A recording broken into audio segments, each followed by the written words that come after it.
Hi everyone, and welcome to today's episode of The Soul Call with me, your host, Kelly B. I am delighted to be joined today by the most incredible guest. You can probably tell I'm very excited about this conversation today. I'm going to introduce Caroline in a second. I'm going to start by reading her beautiful bio to each of you. Caroline is a global Innerdance facilitator, trainer, published writer and radio show host. Caroline is devoted to supporting the form and flow of Innerdance throughout Scotland and beyond. Caroline is pioneering projects within schools and prison systems, and I'm looking forward to hearing more about those, and combining her areas of expertise of counselling and somatic movement therapy. She actively attends to the therapeutic aspects of Innerdance, facilitating safe and ethical spaces where people can work deeply on their individual healing journeys, whilst fostering an embodied sense of co-creation, community and belonging. Caroline offers individual and group sessions in the community. She facilitates dream groups and is currently preparing to offer a movement practice called Rembodiment. Caroline, it's such a pleasure to have you on the show. Welcome. So nice to be here, Kelly. It's really nice just to spend a little bit more time with you and to be in your safe hands. Thank you for that. You have got this beautiful gift in order to facilitate and hold space for others in the most beautiful ways. When you hold that space for others to journey into the deepest parts of themselves, and we're going to hear much more about that and a little bit about my personal experience of coming along to your Innerdance as well, Caroline.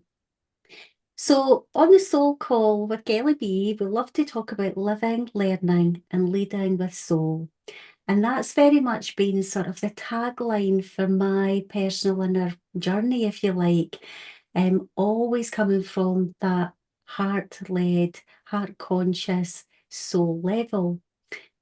So let's just rewind time, Caroline. I would love to hear a little bit about the journey that you've been on. You're this living embodiment of who you are, and your services are an extension of who you are. But I can imagine there has been quite a lot on that journey for you.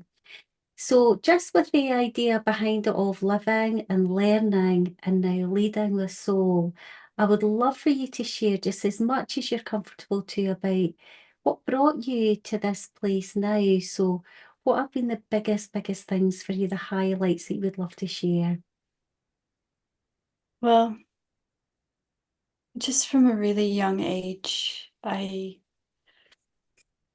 knew I was to be in service in some way.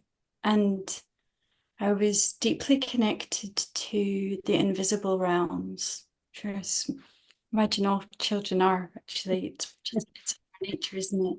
But I would pay particular attention to what was between the trees, the branches, what was lurking in the shadows, the whispers that I could hear, sense and see that the adults around me seemed oblivious to. Mhm. And I was very curious about why they couldn't see and hear and feel what was so obvious, and how I could develop that for myself. And I began to lucid dream very early on, about the age of 3, and understood that there were dimensions available to us. And because the people around me didn't seem connected to life in the ways I did, it became a very private and almost secretive endeavor. Like I was living a double life, even like going to nursery or primary school, acting accordingly as you're expected to, but then couldn't wait to play on my own. And my swing was my broomstick, or going to bed at night, just so excited for what dreams were going to come. And yeah. And so, just growing up, just disconnecting a little bit more and more as time goes on. And I met a phenomenal tutor when I was doing my first degree, and she suggested that I consider being a counsellor. And back in those days, in the 90s, there weren't that many counselling courses. There wasn't a lot of reading material. It's not like it is nowadays, but I read every book available in the library, and it was the first time I'd ever read anything that just spoke to my soul. Felt like a union, just every word, every frequency held on the page was speaking to me as if we were long lost friends. And from that moment, I had a very clear sense of my path. You had to be a certain age in those days to practice counselling, and I was graduating very young.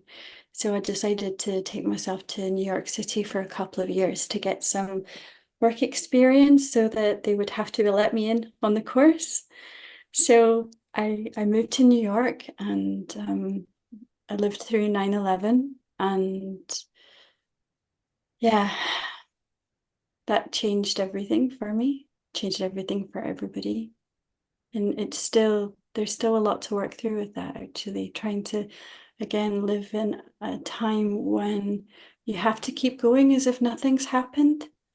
The expectations that the city has to continue, that you have to show up to work, that you have to continue to be in service to those who need you, whilst there's this huge trauma taking place outside your window. And it was a very challenging time. But I got into university in Scotland to do my postgrad in counselling, so I came home to do that and just dedicated many years to being the best counsellor I could be. And then I started to really get interested in trauma and understanding how disconnected I was actually from my body, and that it was through my body that I could really come home to myself, and that if I wanted to help others to come home to themselves, then it was through somatics, through the body. So I did a master's in somatic movement education therapy. And whilst I was doing this most life-changing awakening, I discovered Innerdance. And I went to a session. I had no idea what it was. I heard some words that made sense, but didn't make sense at the same time. And then I lay down and I closed my eyes and I heard some really weird music that my body really appreciated. And then I had an impulse to stand up to interact more fully with the energy. And I saw the divine feminine in the form of a goddess, and she was wearing this sort of purple flowing gown, and she was floating in the corner of the room, beckoning to me with her hands. And I've never felt such love wash through me and clarity that this process was an initiation, and that from here on in, this is now my path. And I needed to know all I could about it. But we very quickly went into lockdown, so I had to dream of Innerdance. I waited a couple of years before I could do my first training, and have been continuously training and studying for the last 2 years, holding spaces, transforming in the most unexpected, glorious ways. And yeah, being a lifelong student to this consciousness that we call Innerdance. And so that's kind of where I am. And I'm sure I've missed many very important markers along the way. I'm sure you have, because I can imagine that that journey has been filled with so much remembrance for you. But you have just created the most beautiful picture for us. And it's not just the words that you've used, Caroline, it's the spaces in between the words. There's just such a quality of stillness with how you communicate and how you draw people in with that beautiful fluidity, eloquence and articulation, because as we know, everything is energy, isn't it? Everything's energy. Everything vibrates at a certain frequency. and the resonance of your words, but the message that you're conveying in the unseen, not just the words that we are hearing, is just so beautiful. So you've just taken us on a beautiful journey even there. So thank you for articulating that just so beautifully for us. I'd love to go back to, you talked about, your life when you were very young and how you were lucid dreaming from an early age, how you were experiencing the world in almost a multidimensional way rather than the way that perhaps you felt that other people, perhaps the adults, were perceiving the reality around you. How did you manage to remain so connected? Because most people that I work with, and I include myself in this, we have had so much of our creativity and our imagination and our DNA affected by the programming and the conditioning that we have experienced through our life, which has been a form of mind control. And this is how the matrix works, the system that's engineered beautifully to program the mind. How do you think that you stayed so connected to what you felt to be realer than a real thing, the truest reality? I can't say I always was. I went through years of sleepwalking and then waking up. I found that something would jolt me awake and I would have an urge to move to another country and create from a blank canvas essentially. So I moved around a bit and I trust that the function and purpose of that was to really bring me back to life. And there were many years of self-medicating and numbing out and disconnecting, for sure, to block my dreaming body, to stop myself from feeling what I was feeling. There was a turning point in my childhood where it became painful. There's so many of us that are these refined antennae that pick up absolutely everything. And there's no mirror to that. And so we turn the sword inward and we fall upon it and we get labels and I began to become a bit of a hermit and sort of, hide away from the world. Mm-hmm. So it's not always, the magic hasn't always been in the foreground. And whatever you want to call it, the universe, source, goddess, God, however you name it, is ever present and unconditional and was always there in those moments where I could reunite. Yeah. Amazing, amazing. But it's really, I think, since whenever I would have counselling sessions, that's where I really came to life. There was something about those sacred spaces where I could be in my true alignment. And I felt like I was more of myself in my counselling sessions than in other areas of my life, ironically. And because that's really the agreement between you and whoever you're working with. I'll show you my heart, and maybe you'll show me yours, and together we can be really vulnerable, creative and courageous together. And it was working with the body, learning somatics. And when I began to turn my attention towards myself in different ways, my body woke up, or I woke up to it, and the processes, the information that became available to me, I was able to consciously receive, just was, I don't know, heart, mind blowing. I didn't know that when I close my eyes and move, that a dream can unfold, that I can connect with source through my moving body. that was new to me, Mm-hmm. and so powerful. It changed so many old stories and patterns held at a cellular, at a DNA level. That profound healing began to take place very swiftly.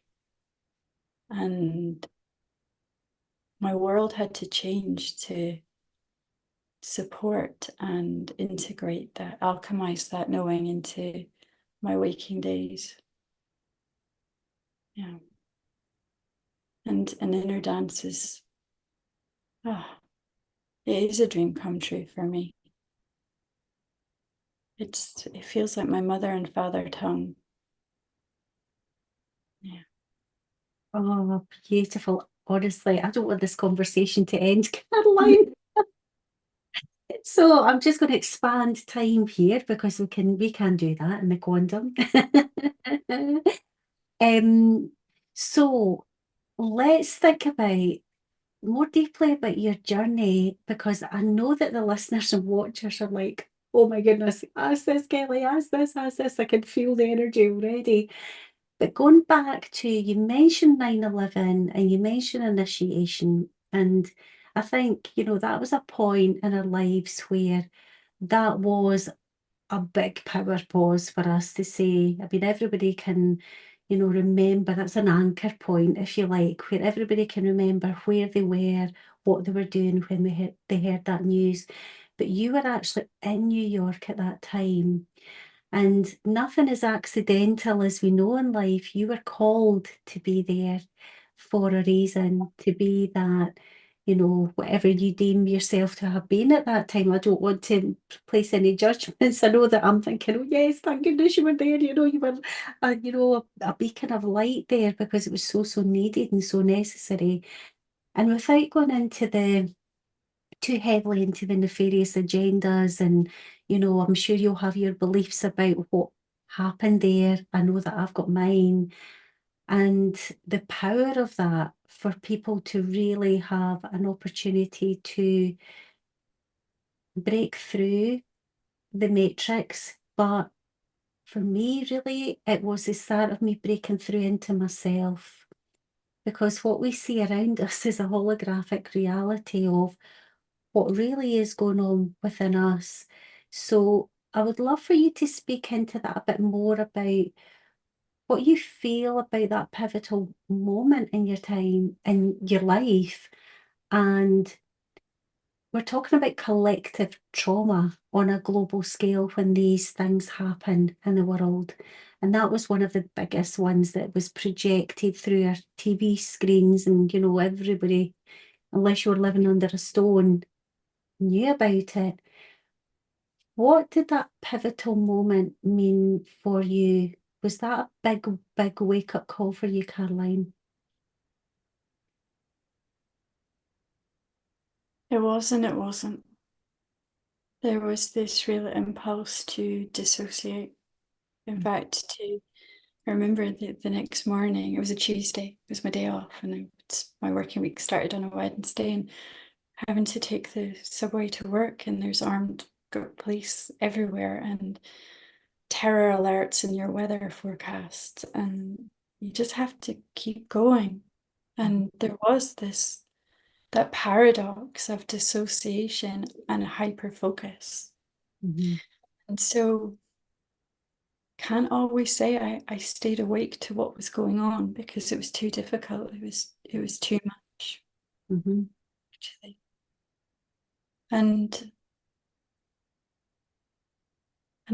I I'm not sure I've ever really honored how much it continues to move through me. Mm-hmm. And yet it always comes up in conversation. So I appreciate the question so that I can bear accurate witness to myself at that time, the 22-year-old. Yeah. It was disbelief. Mm-hmm. But as you're asking, what I became finely attuned to was sound and noise. Everything went silent. Now, I loved the hustle and bustle of New York. There was never a moment of silence, certainly not where I was living or over the places I was seeking out. These multi-layers of sound. You know, you'd be on the subway and there would be, I don't know how many languages being spoken simultaneously. Such diversity, it was rich. I loved it. I was radiant. I was just beaming and very magnetic. I know I was, because people would smile back at me, and not everybody had those experiences. But after 9/11, people stopped beeping their car horns. And I didn't really notice that. I didn't notice that sound had changed until it was the November. And I was on the E train to Manhattan, and I heard a guy laugh. And my heart heard it. It was the first time I'd heard laughter since 9/11. And it was so moving and so striking. It woke me up. And it shifted something in that whole carriageway. People began to talk amongst themselves. It broke that frozen silence, and we softened, and conversations began to flow. And from that moment, I began to notice how sound began to return to the city. Maybe not quite as aggressively, you know, as those beeping car horns all the time. Maybe not so much shouting and cacophony, but yeah. And so perhaps there's something about how I became more consciously attuned to the power of sound, the power of silence. Yeah. Love that answer. Oh my goodness, Caroline, you're just like, oh my goodness. For me, what you're portraying here is, this sort of masculinity of the city, very effervescent, very active, very, noise, noise, noise, multi-layered, busy, busy, busy, everybody's on the go. To then, rather than focus on the crisis and the trauma at hand, it's your sensitivities have picked up on the subtleness of the frequency change in the city, to then becoming much more receptive to the divine feminine entering, the quietness, the receiving, the gratitude for hearing someone laughing once more, and almost like a gentleness coming back into the arms of the mother in the city. She's taken back, her baby with love, if you like. I just love how you've portrayed that, because it's given me these beautiful pictures in my conscious awareness of, wow, there was, yes, of course, there was a crisis, but there's almost been a breaking through as a result of that. Oh, I just love it. And your subtlety with feeling the acoustics. I talk about synesthesia, and I know what you mean by lucid dreaming, because I connect with parts of myself at that level when I'm lucid dreaming and when I'm in meditation, that I can't in my walking state all the time just yet. And the synesthesia for me is, it's just so visceral. It's what the most incredible musicians and poets can create. And so it takes me to a place of just experiencing life in a fuller, it's almost like a full technicolor. You can feel everything much more deeply. I can feel the sky, not just see it. I can feel things, not just hear it. It's just so incredible when I'm transported to that place, and your words and the way that you convey your message really takes me to that place, which is bringing me into a song line, which I'm not going to break into song because I'm not the most harmonious singer, I have to say. But isn't this all about there was a term came to me quite recently, actually, called hearts in harmony, because really that's where the meeting point is, isn't it? I mean, I think of the heart as the most ancient Stargate portal that is available on this planet, and we've forgotten how important it is to live through this portal, this space. And so thank you for really taking me to that place, that special place. There's that song line again, where everything feels so real and so beautiful. You know, seeing the beauty in everything, even when the world can seem chaotic. And so you then became, I'm journeying on now, you then became a counsellor, Yeah. probably in quite a traditional sense, although with your unique, your unique, you know, you bring your wisdom. And you mentioned that, you know, that was where you felt truly yourself. And again, that brought me back to thinking about sort of coaching conversations that I've had with staff members, you know, other teachers when I'm facilitating space, or parents or children. And there are times where this awareness is moving through me. And it's been after the conversation, I'm thinking, what the heck did I just say there? Like, where did that come from? That was just so beautiful. If my mind had been allowed to come in, it just wouldn't have been the same.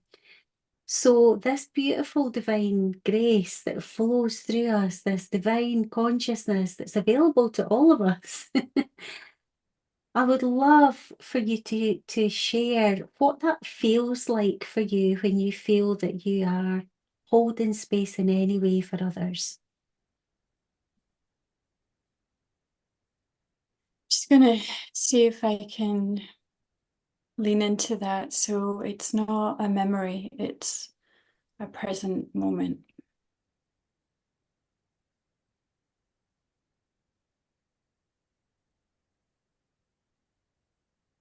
There's a sense of harmony and resonance with all of the organs of perception within and around me, aligned and curious. For me, curiosity is love, freedom to love, freedom to learn. And yeah, how does it feel? It feels like unity. That might be even more obscure an answer, but there's something about when two souls see each other. There's a recognition at a heart level, Mm. and when both people not only feel it, but they recognize that the other is in this moment as well. And it's joy. It's a feeling of joy, a real heart swelling, a moment of pure freedom. So there's a lot of the tension leaves the body. There's ease. Yeah.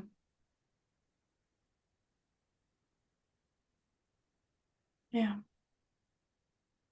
Mm. It's a coming together, isn't it?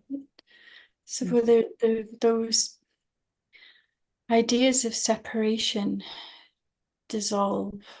Mhm. Yeah. I love that. And it made perfect sense to me when you said it feels like unity, Yeah. because separation, as we know, is an illusion. And I work with the gene keys when I'm doing some of my client work. And Richard Rudd talks about the third aura.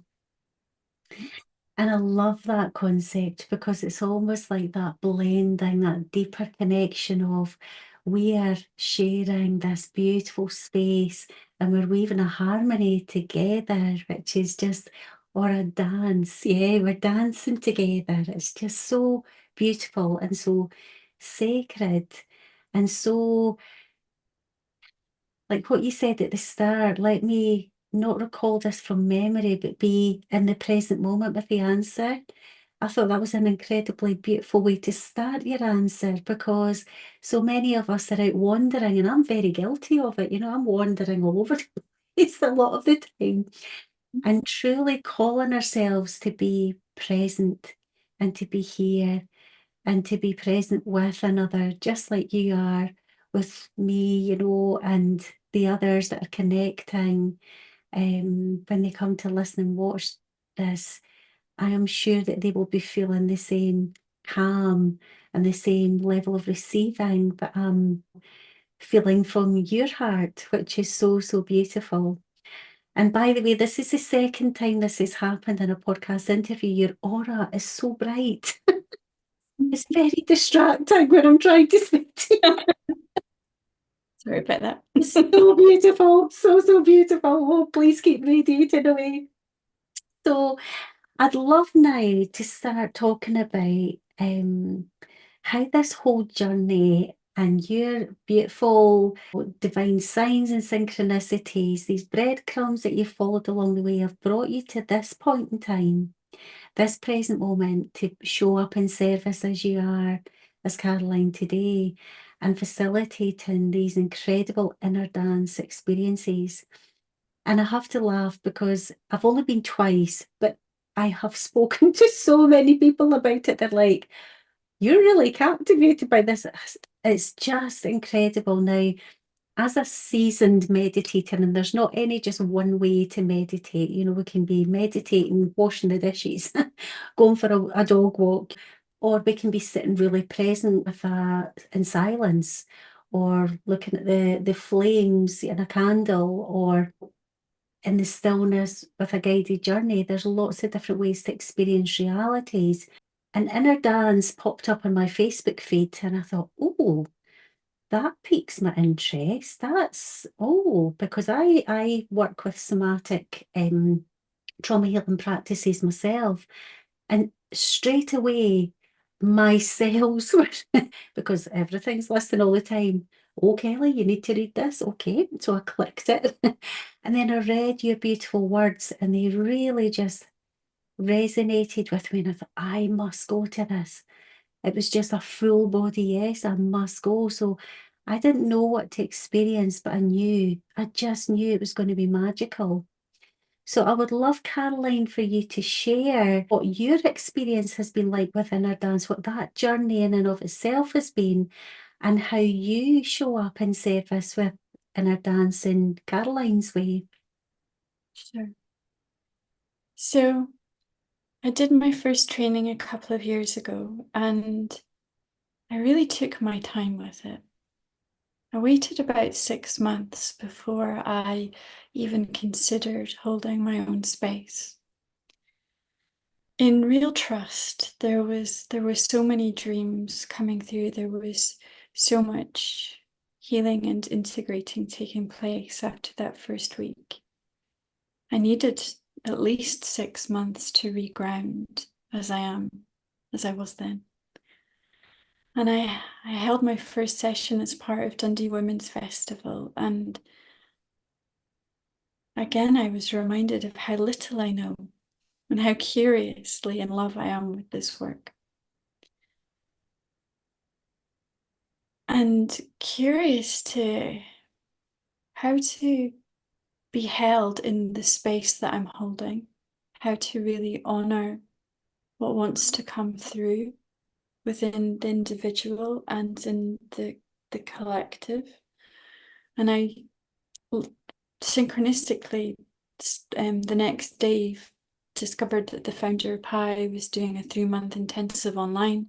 So began that immediately, and that just changed everything for me. And I went from one Innerdance 1 month to one in a couple of months to all of a sudden it was I'm traveling around Scotland, and I'm doing lots of trainings in Europe, and one after the other, and I'm creating soundscapes when I could barely switch a computer on beforehand. So I'm by no means am I a tech wizard, but I can navigate some systems now with confidence, and I just have felt extremely guided and held through the whole thing. And it's been so effortless. I've not had to push for anything. Doors are opening. You know, those are always the signs that you're kind of on the right path. And so now, I suppose in a very short time, Innerdance became a way of life, a way of being, and how I spend my day every day. So I'm completely dedicated student to this evolving consciousness and open to what I need to give birth to, what needs to die, what needs to be rebirthed. And I'm meeting so many amazing people along the way, like yourself. Oh. The honor Mhm. to for people to show up, some in trust, some in fear, and to choose to be vulnerable. You know, we begin by lying down on our backs, and I will place your arms into the cross, into the death pose, and you're going to listen to some weird sounds that purposefully stimulate the divine feminine, the electricity inside of you, and decrease the magnetism, the mental state into one more of unity. And it unsticks us, it unfreezes us, and all of the stories, memories, narratives that are held within our individual DNA and our collective unconscious are made available to us. So we're working with mystery. You know, I have no idea where you're going to go, but I'm in full trust of your capacity to go there and to come back safely. And I will attend to and take care of you as you do that. I almost feel like not quite a midwife, but I'm tending to the space to make it as easy as possible and to support a deepening of a process. And it's every single touch and sound and gesture is an act of love. And yeah, it's almost like, you know, when in some practices where the traveler, the pilgrim would have their feet washed. There's something of that honoring through the attendance to this space and everybody in it. This is an honoring and a worshipping of who you really are. It's so beautiful. And can I say that you hold the most exquisite and pristine space for others to be truly vulnerable, but also to be truly in their joy, and also to be truly safe and to be held, because it's very difficult for some people to let go. There's a lot of people, yeah, walking around trying to keep their shit together. Yeah, trying to stay controlled, trying to stay this immaculate person, this identity that they have protected themselves with. And I'm saying that with inverted commas for those that are listening, you know, shielding themselves up, protecting themselves. And then it's something happens during the space that you hold. We do all lie down. It's so beautiful just to be able to surrender, to let go, to be in that present space. And even though I knew what to expect the second time around, my mind was battling with me at the beginning when you started to play the music. I was thinking, my mind was coming in, no, this isn't working this time. I'll just have to accept the first time was phenomenal. this isn't going to be so great this time. So all this mental chatter, it was going on for ages and ages and ages. I felt like forever. And then the point of surrender came. And then there was just something that moved through me with the beautiful soundscapes that you create. And it brought me back to the presence of who I am. So that second experience was so different to the first one. And the second one was, it was very watery, the energy. And I had synchronistically been getting lots of downloads about water throughout that week.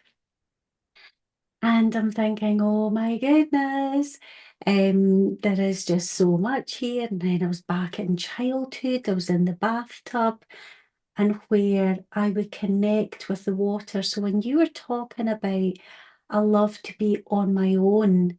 So being in the bath, that's a place where you're on your own. Yeah. Although when we were young in the 70s and 80s, I had a twin brother and sister and we had to share the, the water, and couldn't wait till they got out. So I could just be paddling about the water on my own. But there were so many things that were coming in for me because I've been getting lots of downloads about hypercubes. And these time space continuums where we can take ourselves out into different realities. So I'll not go into all of what transpired for me, but it was just so deep, the connections. I was thinking, oh my goodness, here I go, I'm in it, I'm getting goosebumps as I recall it now. And I was just away then, and my mind had stopped all of the chatter. We can't close our mind. My mind was still active, but it was this acceptance, this surrendering to go where my inner dance was taking me, where every cell of my being was wishing me to go, to just be in the experience. And it was like so multidimensional. See, so much information, but it brought me so much clarity as well, so much clarity of things that were so deep in my subconscious that I wouldn't have been able, if my mind had tried to recall some of those memories. And that's where it's very, very different from traditional counselling or talking therapies, because we're working predominantly with the conscious mind. So I love how it takes me so deep into the cellular memory of not just this lived experience that I've had in this life, but there were multi-dimensional aspects to it. I would love for you to talk into that a little bit more, Caroline, about what your experiences of that are, because it's so multi-dimensional, it's so far out there. There will be quantum science and physics that will explain some of this for the, the people that like that kind of stuff. Like, what are you describing, Kelly, here? For me, it's that quantum reality, the limitless availability to what's there. But how would you, because you'll describe it so much more beautifully than I can, Caroline. I don't know, the images that you're awakening are really striking, and I thank you for that. So, at a body level, what we are doing is we're working with sounds to stimulate a, a global electrical currency through all of the regions of the brain. It's really enabling a synesthesia. But when we do that, the parts of the brain responsible for hormones and chemical production and their rates begin to alter, similar to if we were to go on a plant medicine journey. Our heart rates, our blood rate, our breath rate, everything, our circadian rhythm function changes as well. And what we're doing is we're purposely stimulating a waking conscious dream state, a fourth dimension of consciousness. So if we were to get some scans, what would probably show is that the parts of the brain that light up during lucid dreaming or near-death experiences are coming online. And we have access to the continuum of time. We have access to every story held that has ever been recorded in history, which is up here, and everything which is prehistoric, so from the neck down, it all becomes available to us. And for some people, they might experience like watching a movie. And for some of us, we can even be aware that we are awake within our dream state, and we can become the creator of the unfolding inner dance. And that's really exciting when we begin to wake up within the waking dreams. Phenomenal. But yeah, so there's neuroscience to support what we intuitively know and what's happening in inner dance. But it really is, we're enabling a blended state of consciousness, and we're bringing about harmony where there has been imbalance in the body. So we're helping the nervous system, the sympathetic and the parasympathetic, to start talking to each other again. We are disrupting dopaminergic and addictive pathways because we're so addicted to being in control and to being able to predict patterns and to know what's going to happen next, that there's no learning taking place in our lives. We're going through it automatically. And so through sounds and noise that has no rhythm or that does something unexpected, its tempo changes, there isn't, like I say, there's no rhythm. It confuses the left brain first and foremost, but it also means we've got nothing to hold on to like we normally would. And so novelty is available to us because we don't know what's going to happen next. It's not like turning the radio on and listening to a song. We can usually predict how a song's going to be. There's going to be a verse, there's going to be a chorus, and we can learn the lyrics to that. There's absolutely no surprises available. But in this, you've got no idea. No idea. And every sound and noise is felt through the body. You know, imagine the body is like a speaker system, and the body responds to those vibrations and feeds back to the soundscape. So whoever's in the space is co-creating this cycle of sound and experience. So you lie down to one with a particular group of people, and I take that same soundscape into another room with other people, and it sounds entirely different. I love that. You know, I take 15 hours or more to create an hour's soundscape, and I never hear it the same twice. It's delicious. It's so alive and so it wants and needs that interaction from the people who are showing up in the spaces. Wow. I don't know if I answered your question. Oh, you absolutely have. You absolutely have. I love all of this so, so much because this is what we're discovering. I'm saying we. I take no credit for this, but I'm very, very interested in the field of epigenetics and how we no longer have to be of the belief system that many of us have tried to either self-soothe ourselves, bring control to our life, or we put things in a Pandora's box, shove that to the back of the shelf, never have to look at that again.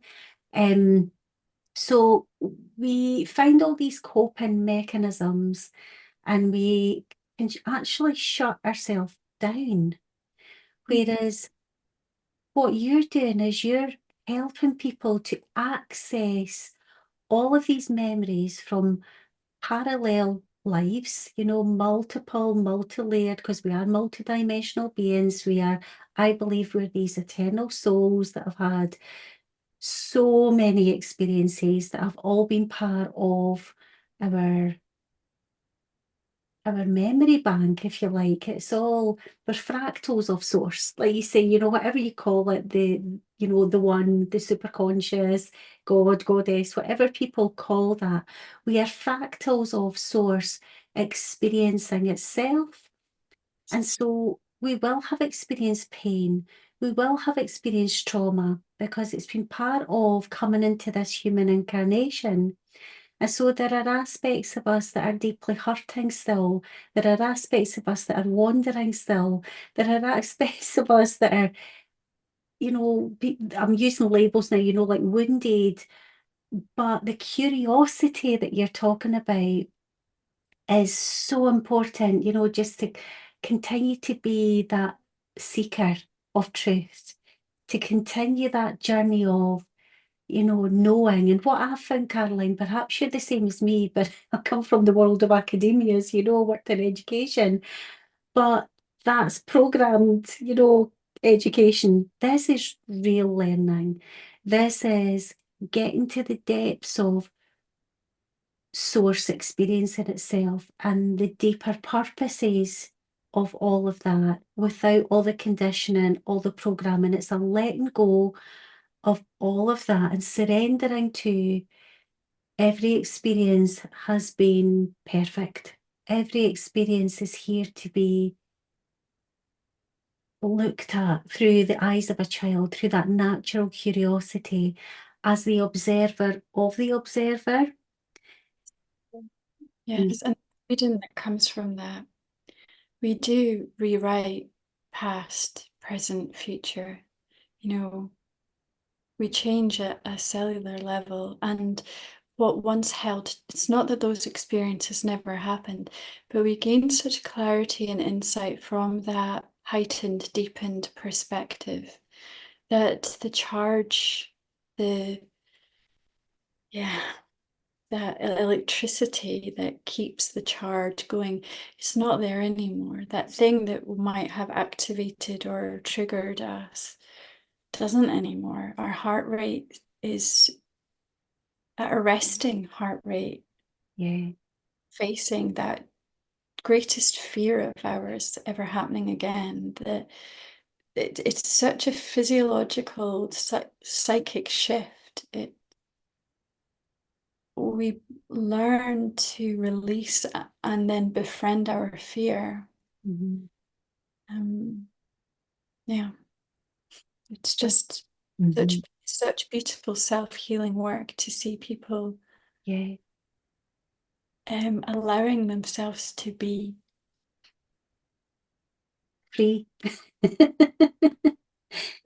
which is our nature, Yeah, free to love. yeah. So beautiful. So beautiful. It's taken us from being victims to victors and limited to limitless. And so expansive. It's such an expansive experience. It's like every cell in your body is listening but experiencing it. And it's that beautiful, as I say, releasing, surrendering, and brings you to clarity. I look at everything with the eyes of curiosity as well and wonderment. And I've gone down lots of rabbit holes too, but those haven't led to anywhere good.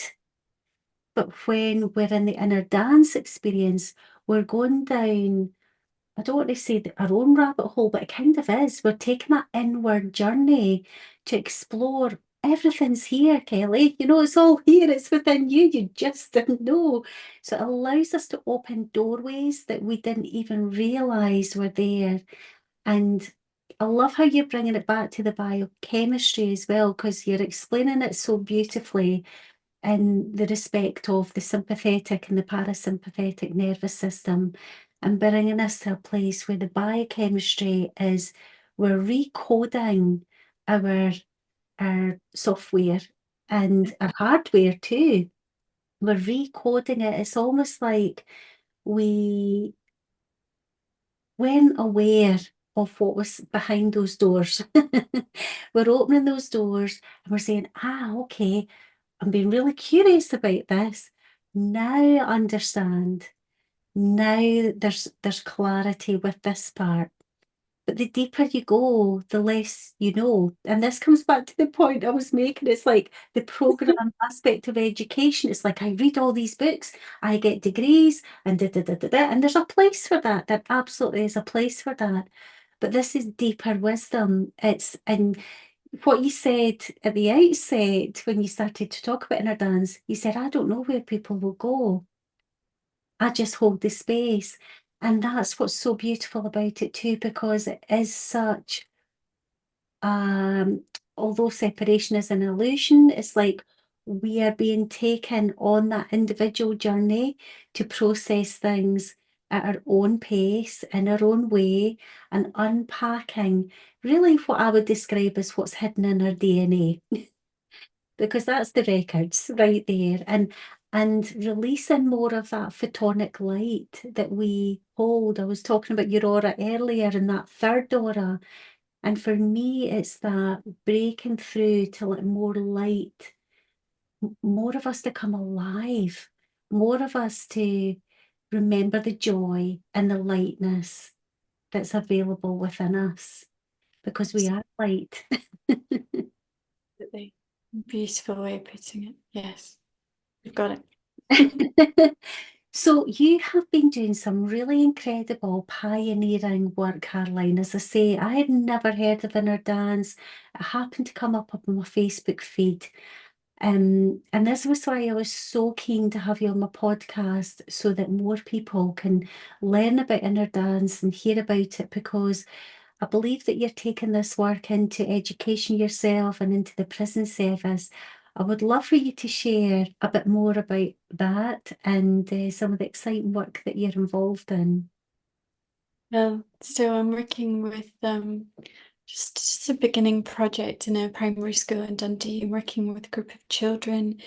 It was initially to introduce them to inner dance, where they could lie down and learn how to sort of gently be guided into multi-sensory experiencing without overwhelm. You know, so many children are dysregulated Yeah. and unable to stay present Mhm. in the playgrounds, or to different noises happening at the same time, and or they're sensitive to sound. There's an overwhelm in their system. And so it was initially that, you know, you talk about dreams, you lie down, eyes open or closed, and I just play like a 15 or 20-minute soundscape, and some touch is received at the feet or the head. And then the children spontaneously began to co-facilitate. You know, they're naturals, and they know exactly how to hold energetic space for each other. And I was so moved by that. The school were moved by that, that they invited me to come back. So I've been working with them to learn more about vibration, learn more about the chakras and the rainbow in their body, and how to hold space for others. So we're working with how the hands are the expression of our heart and kind touch, and how to read energy. And they've been receiving touch and energy work, and they've also been holding space for their teachers. So I'm essentially teaching them how to hold space for inner dance, which is just wonderful. You know, ideal would be that they can do that whenever there's time in their day, or if there's dysregulation in the classroom, that the teachers have those music files to hand, and everybody knows what to do. They can set the space up with their yoga mats, and they can choose who lies down and who holds space, and they can look after themselves. That's so incredibly beautiful and exciting. And I want to say well done to that school for welcoming you into their space, because I know how difficult it is, even being on the inside of the education system. I mean, when I started, I actually started off studying architecture at university, but then went back to my first love, which was education, primary school education. And that's where I worked for 22 years, and latterly was in leadership roles and was a head teacher. Now I'm a heart teacher. And I made it a non-negotiable latterly that every child had meditation every day. and we were working with a beautiful soul that, gave some structure around that, some resources around that. But how quickly children know how to hold that space, because they are the closest to God, as I would say. They've had the not so much programming as conditioning as us. And my last school was an open plan school, and the acoustics were very overwhelming in a busy, busy environment with lots of movement, lots of colour, lots of things going on, lots of distractions. And then you've maybe, we don't live in school, we live in families, and there's dynamics there and the emotional stuff that you bring. So you spoke about the dysregulation with children. It's because the world is just overwhelming. Their emotions are overwhelming them. And 20 odd years ago, when I started my journey in education, I was taking in a basket of crystals for children just to, if they wished, to be working with them. And we would have circle time every week, and I would teach them about the properties that I felt with a crystal, but it was keeping that open to all possibilities. And what do you feel? What do you feel? Because they knew way more than I did. I was never feeling myself there. So Gently. yeah, they're incredible. And it brings you back to that moment of, wow, reminding ourselves of, this is how life should be experienced Yeah. through the eyes of a child. So I've never forgotten how precious those moments were. And, I would do like what you're talking about, touch. When I started to learn about healing and the heat that was coming from my hands and the energy and the extensions from your heart. Yeah, this is how we give and receive love. And just those simple things that we would do was so beautiful. But this is like so, so, so incredible what you're bringing in, Caroline, and so very exciting. And I really, really hope, and I know and trust that this will have this beautiful ripple effect, and more people will be hearing about it and curious to open themselves up, for their children and families and staff to experience this as well, because this is how we heal the world. Yeah, yeah. Yeah, it's just so humbling. Mhm. They're my greatest teachers, those wee ones. Yeah, yeah. I went in there with a plan. I eventually realized that that's just not how this works. Yeah. Yeah, as responsive, response able to what's unfolding, what needs to unfold in those moments. And yeah, so it's becoming childlike, that willingness to show up in my vulnerability and courage with absolutely no plan whatsoever, and in deep trust that we're going to co-create something really cool today. Amazing, amazing. So we're working with young children, which is so magical. But you're also working with, I would imagine, young adults and perhaps older adults in the prison service as well, which I find so, so incredible to hear as well, because I'm sure you'll have like your own way to describe why you feel this is so important to you. But I have had a call in for a long time to get into prison service as well, because these souls, many of them have just maybe not had a chance, or they've maybe, whatever their individual story has been, but recognizing that we are all connected. So, we are not separate. We've spoken about separation as that illusion. And so the fact that you are showing up in service to facilitate space for others with such compassion rather than judgment is so, so beautiful to know that, they've not been forgotten, and that there's love for all of us that's available. And perhaps, that, and the reason I'm kind of choosing my words carefully here is because I look at everybody as a child first and foremost. And I don't mean that in a patronising or condescending way, but I'm just going to say it, the our core essence, when we remember that we all have an inner child that's very vulnerable and actually just wants to be loved and accepted and Um, seen and heard. Yeah. absolutely. Call Innerdance the cosmic crash. Oh. Is, is it today you're going to show me who you really are? Are you going to give yourself permission and know that you're safe, that there's no judgment here? You know, is it you today? Is it you? Whose turn is it? You know, I just imagine like babies on a mat. I love that. I love that. So I would love for you to share a little bit more about how that's going with the work that you're doing in the prison service. Yeah, that's going phenomenally well. I was invited in, I think I began in February, and it's been fortnightly at Perth Prison in the recovery centre, and we're looking at weekly starting in September.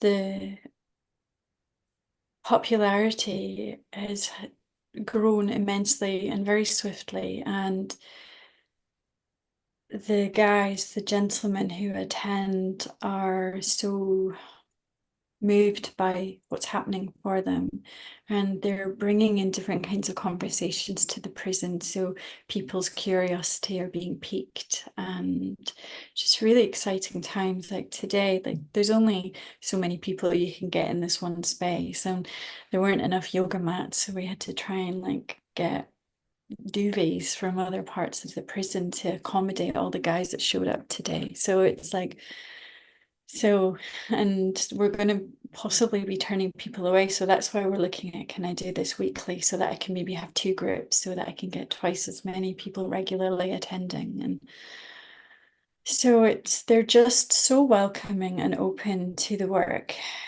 And it's really not easy Innerdance. You know, it's not necessarily relaxing and blissful. That's not necessarily what's in our bodies and what needs to be witnessed. So they are showing up in a place that doesn't necessarily foster trust, in trust. You know, it's revolutionary to bring love and to hold a clear space for these beautiful souls to journey and to hear where they are going and the phenomena that they're reporting and the impact, the long-term impact after the sessions, and how much they respect the work. Mhm. You know, I'm just so warmly welcome when I go in there. And it's such an honor. And I want to hold a respectful space for them. You know, I get to leave at the end of my session. And so you know, I hold that, I hold the paradox. I mean, we all do in Innerdance. How that they can find freedom and they can transcend locked doors through Innerdance and heal old stories, future stories. Yeah, it's really profoundly moving, and the wardens, they're they're in this space for safety and security, and they themselves are moved. They feel a shift in their relationships with the guys. They're seeing them in a way they've never seen them before. It's breathtaking. I can only imagine. I can only imagine. It's interesting because as you're speaking, Caroline, I mentioned the tesseract earlier, this hypercube. You know, we're working with matter because we live in this 3D world, but you're taking them into the fourth dimension beyond, where in their prison cells, you know, there's a cube. within a building. She's within a cube, within this matrix, whatever shape it is. But we're breaking through that and we're seeing beyond the limits of what this mind-controlled planet has. It's done a job on us. So giving them back hope to see that there is so much more to them than what they have necessarily been programmed to believe about themselves, to return them to that place of love and compassion, hope, that we are these incredible, we have this incredible capacity to love no matter what has happened to us in our lives. And that's how we change our reality. That's how we change this trajectory. This is how we create a new world, new systems, new ways to be in harmony with each other. So I just want to honour you so much for having the courage to go into the prison service and to speak your truth, to know, to have that courage to say, I know that this is going to help, these beautiful souls in here. Let's give it a chance. Yeah. And that's where speaking from the heart is so vitally important. That I don't always look at people when I'm speaking from the heart, because I'm actually I'm checking in with my heart word by word, not as in an editing, but I'm always, is this truth? Is this truth? I'm always sort of asking that. That's my process when I'm talking. And people recognize what truth sounds like. Mm-hmm. It has a frequency all of its own that wakes people up, Mm-hmm. and people lean in towards it. Mm-hmm. And that's one way I hold space. Mm-hmm. Mm-hmm. And they really respect that. Yeah. Well, because no matter where you physically are, it's beyond the physical, isn't it? It's a feeling, it's that deep connection that you have with others where you see and feel the heart of another person. So no matter, what car you drive, what home you live in, it's like what job identity status you've got, whatever your salary is, we're coming back to heart consciousness, isn't it? And that's what's going to save this planet. Yeah. So I love how you're topping and tailing, you're capturing the adults, the ones that maybe have been, perceived to have been forgotten or, dead end or whatever. You're scooping up like everybody is one. Children as well, you're just saying everybody is one. Because we are all beautiful souls at the end of the day.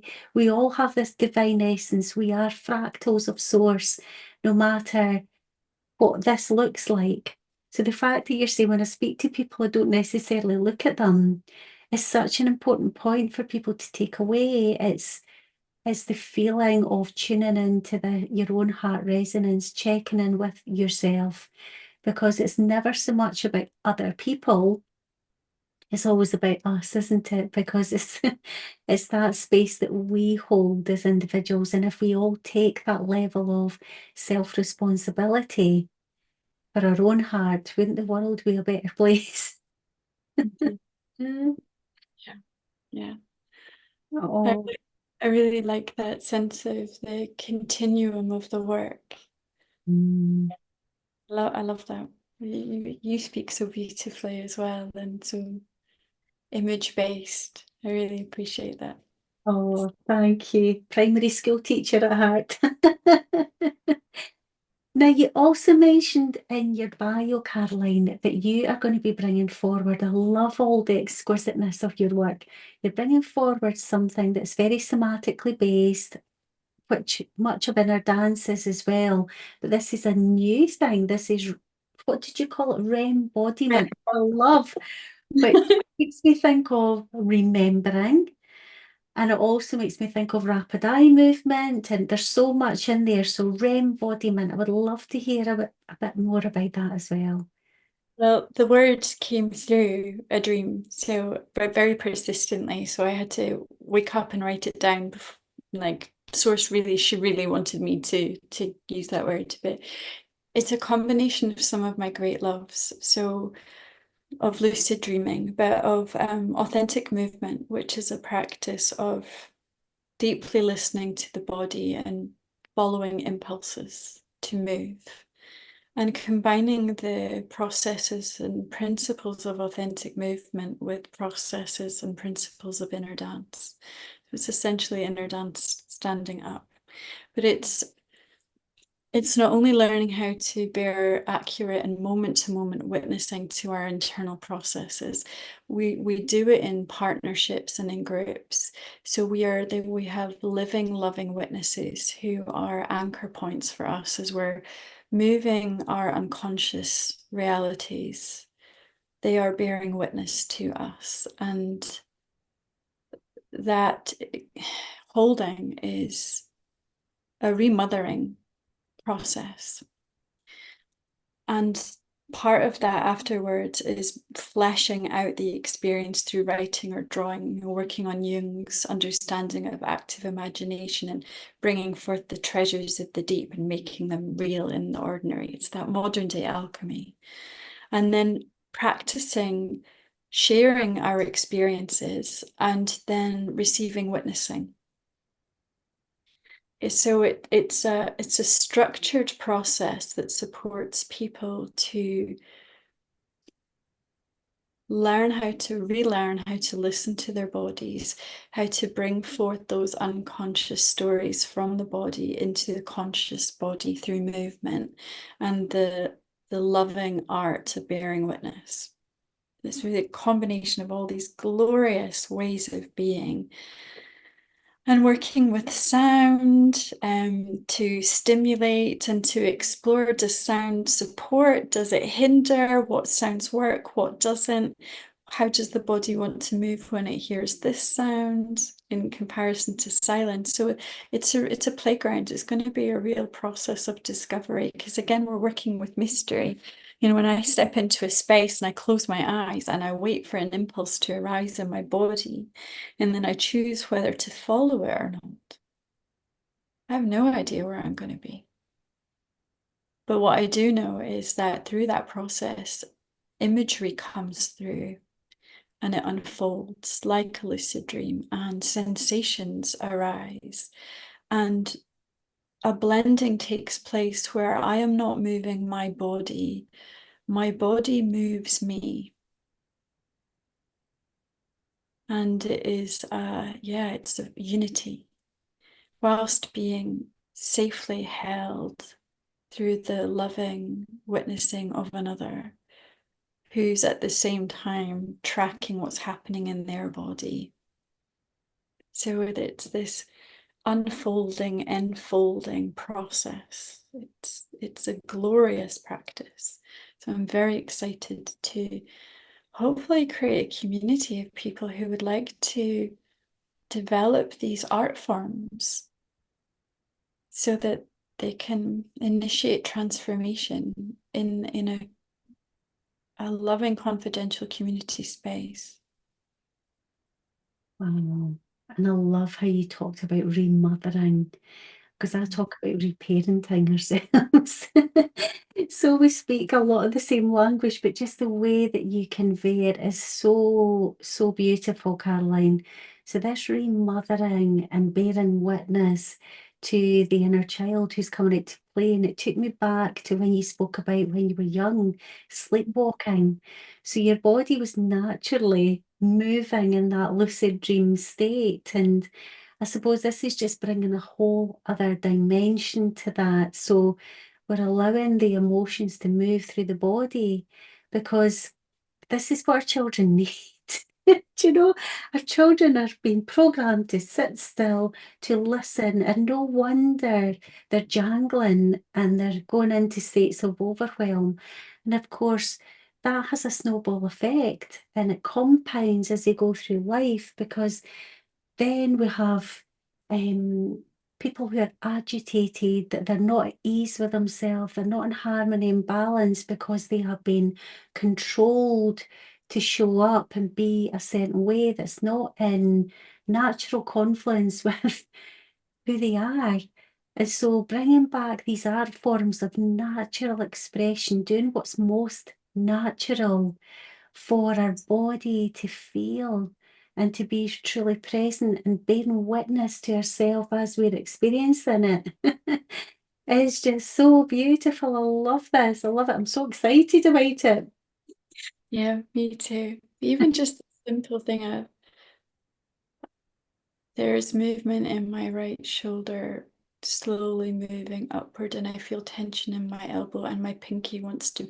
It's the learning how to track these really subtle processes that we really begin to just rediscover this glorious body of ours and the worlds within it, what's available to us simply by that learning the attention to detail and not dwelling, not judging, just tracking. Mm. That we become most amazing archaeologists. Oh, I love that. I love it. Now, I did say at the outset I was going to expand time, but I think even I have to try and bring this conversation to a close, Caroline, because I'm going to hold you hostage here forever otherwise. Maybe just have to have a part two, and maybe even a part three. But oh, I'm so, so grateful for you coming on. And, you know, you are obviously based in Scotland. You do though have a reach online where people you hold online spaces for people. So I would love for you just to share a little bit. I'm going to drop all your links down below so people can find you and they can look at your beautiful work on there and your testimonials. But I would love for you just to share what you feel that you would like to share about, you know, people coming and finding you and experiencing all of this incredible, incredible service for themselves. There. Well, I'm always so delighted to hear from someone. I'm always so moved when I get an email or a message from an old friend or that's going to be a new friend, but just out of the blue. So anyone who's listening that's really curious about Innerdance or maybe about working with me, just please don't hesitate to contact me. You'll be so warmly welcome. I hold monthly online space. It's as powerful as in person. You know, the power of our energy transcends the screen. And I've always seen the screen like the contemporary fire in the cave, and we're all gathered around it, sharing our dreaming, sharing our journeys. And so for me, there's something very ritualistic about us being in our individual caves, but coming together to do something as a collective. So that's the first Monday of every month at 7 o'clock UK time. And I'm going to see about doing a second one in the month for more sort of America friendly or other parts of the world friendly times. And so I hold space in different cities in Scotland and in England as well. And I'm always open to invitations to come and hold space. So if you would like me to come to your locality, or if you have an idea that something that you hear resonates and you can see that in your workspace, or that there's a space that maybe where Innerdance could really support, then perhaps we could have a conversation about that, you know. And I'm not the only facilitator, I'm not the only trainer, and this really is a global community. So I might not be the one who supports you with that journey, but I could point you in the direction of maybe someone who could. And yeah, just don't be strangers. I cannot recommend this lady enough, and I cannot recommend Inner Dance enough. As I say, I've been meditating for many, many, many years, but this just is on another level. It's so incredible, and I can't wait to come along to the next one, Caroline. Cannot wait. So thank you so, so much. It's been such an honor to have you on in conversation with me today. And I know that everybody's tuning in will just be blown away with what you've shared. And I'm sure there will be many people reaching out to connect with you, to learn more. Will definitely have piqued more people's interest because this is a beautiful growing movement, and it feels so expansive already, Caroline. Yeah, it is. And I'm looking forward to, I'll be starting holding trainings in the upcoming year. So I'm really looking forward to that. So if anyone's interested, I'll be co-training with the dear friends and colleagues. So look at that's exciting. There's so much more to come with Innerdance. Yeah, it's so expansive and it's so inclusive. Mhm. Oh, well, thank you for all that you are, Caroline. Thank you for your incredible sharings today. And I can't wait to see you very soon for the next in our dance session. Thank you, thank you, thank you. You, my lovely. This has been so